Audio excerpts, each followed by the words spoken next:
Dr. Lee talks to us about the importance of watching your sodium intake and discusses the ways that processed food can be changed to include less of it. Podcasting from Dallas, Texas, I am Shireen, and this is the Yumlish podcast. Yumlish is working to empower you to take charge of your health through diet and exercise and reduce the risk of chronic conditions like type 2 diabetes and heart disease. We hope to share a unique perspective and a culturally relevant approach to managing these chronic conditions with you each week. Dr. Soo-Yeun Lee is a professor in the Department of Food Science and Human Nutrition at the University of Illinois. Her research focuses on utilizing innovative sensory methods to develop healthful new product alternatives so as to promote lifelong healthful eating habits. Welcome, Dr. Lee. Thank you, Shireen. So, Dr. Lee, help us understand a little bit about how you became interested in food science and specifically in the sensory aspect of nutrition. Sure. I am originally from Korea, and when I was applying to college, my dad came home one day and said, "You should apply to food science because there's 100% job placement record for that major." And so that's how I got into it. And it's still the case. Food science is really important. Everyone eats, right? We're all human beings have to eat to survive. And there are many, many different major food companies. So there's a lot of jobs out there. For me, as I went into the food science discipline, I was very happy because it's about science related to food. So any science, if you're interested in science, microbiology, chemistry, engineering, processing, and then sensory science, they're all part of food science portfolio. Specifically, sensory science, I was interested in when I came to the US to pursue my doctorate degree. I got my PhD at University of California at Davis and has a really renowned sensory science program. And I was specifically interested in sensory science because we deal with human instruments. Sensory science, in a more layman's term, would be taste testing. So that really intrigued me. And so I got into sensory science. I mean, I feel like I can taste test food all day long, but help us understand some other components of it. So let's start with sodium. Can you talk a little bit about just salt and sodium and just the consumption of it today in most diets? Sure. Sodium is part the positive cation of salt, the table salt that we all know. So table salt is sodium chloride. So you have the sodium and the chloride. And sodium creates a lot of issues, namely related to cardiovascular diseases and hypertension. And so there is a recommended adequate intake amount and also upper level that is provided by the Institute of Medicine. And so the adequate intake of sodium daily is 1500 milligram. And the upper level that is designed as a maximum level of intake is 2300 milligram. Unfortunately, we consume much, much more than that. So the average intake is around 3,400 milligrams. So it's more than double the adequate intake. And it gets actually detrimental as you have long-term overconsumption of sodium because you get these deleterious health issues. What are the potential adverse effects of a long-term diet that is too heavy in salt? Right now, the American Heart Association assigns about 1 in 10 deaths related to overconsumption of salt. So that number is kind of alarming. And mainly because of cardiovascular diseases and hypertension. But with long-term consumption, there's also in the literature reported in terms of cancer. So gastric cancer could be an issue. And also there's been studies that show associations with overconsumption of sodium with osteoporosis. So there are many different deleterious health effects. And unfortunately, in the US, about 97% of the population consumes more than the upper limit, and even in younger ages. So that's like from age 1 to above. So it's a huge problem. Indeed. And I want to continue talking about the sodium. And can you talk about some of the foods that we may not even realize has sodium where, most people think, oh, I'm monitoring my sodium. I don't put a lot of salt in my food. Can you speak to some of that? Sure. Really, the sodium consumption and where it comes from depends on the country or cultural background, interestingly. So, in the US, and if we just really focus on the US, about 77% of sodium comes from processed and packaged goods.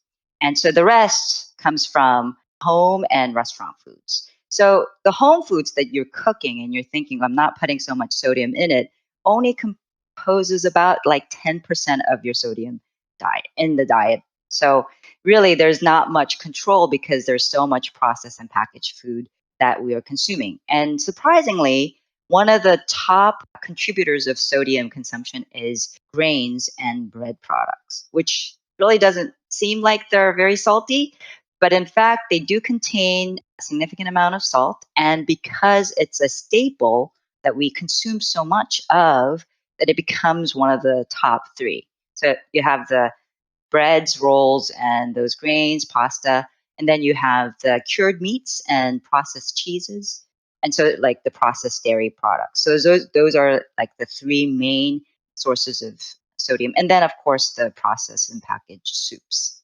That is so interesting that you say that because, like I said, normally when we think about sodium, it's like the sodium that we're adding in our food, right? Like actual table salt that we're, adding into our food. But there's all of this hidden sodium within the breads, within the grains, that are sort of that they sneak in there. So that's what's driving up so much of that sodium consumption.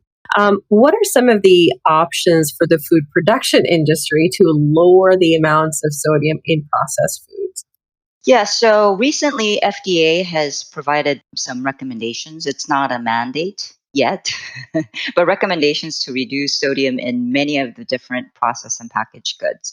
And they had initially short term 2 year and then the long term 10-year goals. And most of the processed packaged foods that they list in their recommendations, after 10 years, you're supposed to reduced down to about half of current average original content. So that's a significant amount of reduction that is recommended over the course of 10 years. More recently, like just this year, they revised that recommendation and came up with a 2.5-year reduction recommendation. And that's about around 20% for most of the foods. So, for example, like the breads that I was talking about, they are recommending about 17 to 20% reduction within the next 2.5 years. One of the main strategies that are currently used, the most widely used, is sodium reduction plus sodium replacement. So, one thing that anyone can do, and including food companies, is that you just reduce the sodium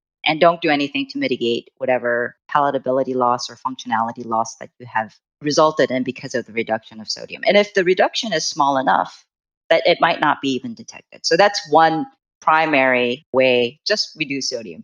Obviously, if there's a significant amount of reduction, then you have to mitigate it somehow. So some mitigation strategies, mainly for taste and flavor compensation, is salt replacement. So if you go in the grocery store and see those light salt type of products, it says light salt, right? And it is in like salt container. It is actually replacing significant amount of sodium chloride with potassium chloride, which is a salt replacer. So that's one. You can also reduce it using flavor modifications, so adding more herbs and seasoning, other seasoning, or use flavor enhancers such as monosodium glutamate, which is very promising. In the literature, not in the current use in food industry, there's some other innovative ways to reduce it for different food matrices. So for example, if it's a semi-solid food like cheese or sausage, a lot of the salt that is embedded in these products are not actually released during the mastication process, during the chewing process. It's actually reported in the literature up to 90% are not actually released at all to be detected, and we're just swallowing it, ingesting it. So, if there's a way to make the structure such that it releases and diffuses the salt faster, then you could reduce the salt, yet you can get the full taste of saltiness and other flavor. So the structural modification, that's another innovative method that is reported in the literature. In terms of the actual consumers who are trying to cook light, obviously you can use those light salt or you can use herbs and spices. We did a research in our lab group to test the urban legend. Can you lower the salt and just enhance the flavor and still enjoy it? So we had two different soup systems that we tested. And in fact, people actually add less salt when there's a heightened amount of herbs and spices. So we proved that. Unfortunately, the liking decreased anyway. So that's the barrier is like people love salt. Saltiness is an innate like perception, just like sweetness. We are born to love sweetness and saltiness. And this is why it gets heightened as we consume more. We just want to add more of it because it tastes good. It's good for us. Another aspect about salt, and especially, I don't want it to be viewed as processed and packaged goods are not good. They're important. As a food scientist, I believe in it. It is really not the unit volume of salt that has increased over the years that is creating this problem. In fact, if you look at the unit volume of salt in processed and packaged foods, they probably actually decreased or at a level that is maintained. The problem is that people are eating more. So if you consume more food, you're going to consume more sugar and salt that is in it, right? Sugar, salt, fat, those are all important ingredients in food that taste good. But if you just eat more of the volume of food, mass of the food, then obviously you're going to consume more of those macro and micronutrients. So the industry is working really hard to lower it even more so that you can kind of offset how much is consumed with lighter amount of salt. But again, food companies, with any companies that sell goods, their main goal is to make profit, sell a lot of products and make profit. And US population is one of those population that we do not forgo the taste for health, right? So the taste is very important aspect of food that we eat, and we love salt and sweet. So that is an issue. Thank you for sharing that. Actually, a number of questions come to my mind. So you mentioned something that was very important there at the very end, that food companies, they want to make money, right? So what I'm gathering is that infusing the foods with the sugars, with the salts, makes people want to keep coming back and buying those processed or whatever kind of foods, makes them want to keep coming back to continue to purchase those items. And when you mentioned that we take our taste very seriously, right, in the United States. So it's important for us to get the right taste and flavor, but we're not willing to give up some of that in the name of better health, or at least that's what we've seen so far. Can you speak a little bit more to the science of it? What is it within the way these foods are produced or created in certain flavors that makes us want to, like, what is happening on a science level within our mouths as we're tasting these foods that triggers some sort of satisfaction, or what is it really doing that makes us want to keep eating those same type of profile foods, be it sugary or salty? That's a very good question. I don't think I know the answer to that. Other than the fact, again, sweet and salty tastes are innate like tastes. So the reason behind why we love sweet taste is because a lot of the sugars are sweet, and sugar, namely carbohydrate, including like the big carbohydrates down to small mono and disaccharide like table sugars, all of those sugars are energy source for our body. In fact, the brain only uses glucose as energy source. So we need it. And so babies, when they're born, they only drink milk, and milk basically has nothing other than sweet. And so they love it. And there's been research that have shown neonates, the babies that were born only a few hours before, taste like different basic tastes like the salt, bitter, sour, sweet, and umami. And they make faces, very visceral, showing like they're very happy and relaxed when they're getting sugar, but they're really unhappy and even cry and gag when they get bitter. So bitter is an innate dislike taste, and sweet is innate like taste. And salt is like that too. Salt is actually a micronutrient that our body needs. There is a minimum level that is recommended daily, which is far less than the adequate amount. So it's around like 450 milligrams. So the adequate amount is like 1500 milligram, but the must amount that you must eat every day is 450 milligrams. So it is a essential micronutrient, and this is why we crave it. We just consume too much of it, more than what our body needs. So those are kind of the reasons that I can give why we love those tastes. Now, food is not just the basic five tastes that we learn in textbooks. Really, food is very diverse, and that's all coming from aromatics, the smell. And smell is not much more so innate. I mean, there are some components of innate. People are publishing on that. For example, vanilla is like most widely accepted aroma across any culture. So they're looking into, are there like innate aromas too that people love and why? But because there's thousands of smells and we learn to love it, even fecal smell, we learn to love it. And people go, what? Cheddar cheese has a very distinct fecal aroma.